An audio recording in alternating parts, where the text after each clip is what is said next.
sa magazine cover, sa isang airport, at iba pang tourism promotion materials. Panay mukha raw ni Tourism Secretary Cristina Frasco ang makikita.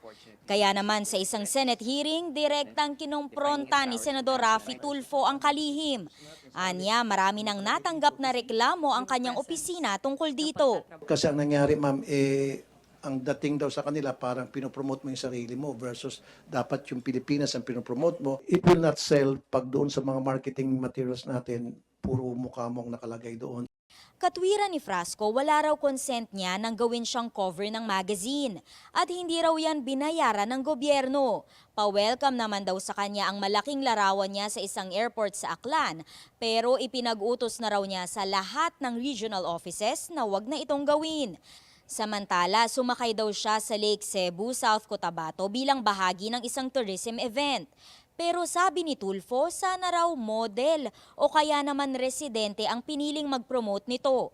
Sagot ni Frasco, hindi po ako nagagalit, nagtatrabaho lang po ako. I just wish to make clear na yung background ko po ay naging mayor po ako dun sa Cebu. Hindi po ako sanay na magtrabaho sa loob lamang po ng opisina. Nandyan po ako on the ground. Itinanggi rin ni Frasco na pinopromote niya ang sarili dahil wala naman daw siyang ambisyong tumakbo sa anumang national post. Perhaps if it is the pleasure of the senator that I no longer visit our destinations or that there be no coverage of the same, we can take that into serious consideration. Of course, ma'am, you Yes. can visit. Why not? Yeah, I would even, people will appreciate you going there so that makita mo on the ground kung ano yung mga kulang, ano yung mga kailangang gawin, etc.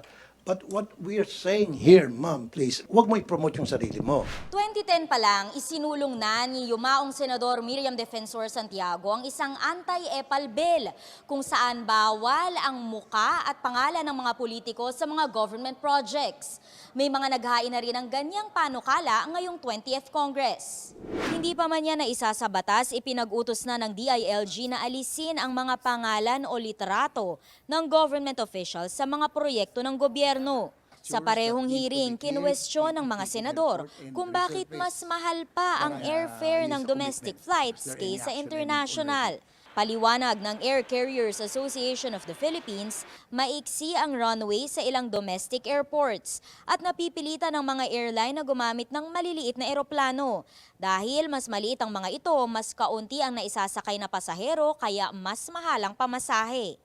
Use of turboprop aircraft is more expensive, generally speaking, not just because of the aircraft efficiency, but also because the airlines cannot always fill up the capacity of 72 seats because of various weather conditions when you operate to airports with limited runway or runway restrictions. Problema rin ang limitadong kapasidad ng ilang runway kaya sa umaga lang ang biyahe, gaya sa Siargao, Coron at Batanes. Pinag-aaralan na raw ng gobyerno na ma-improve ang night capability ng mga ito at pahabain ng mga runway.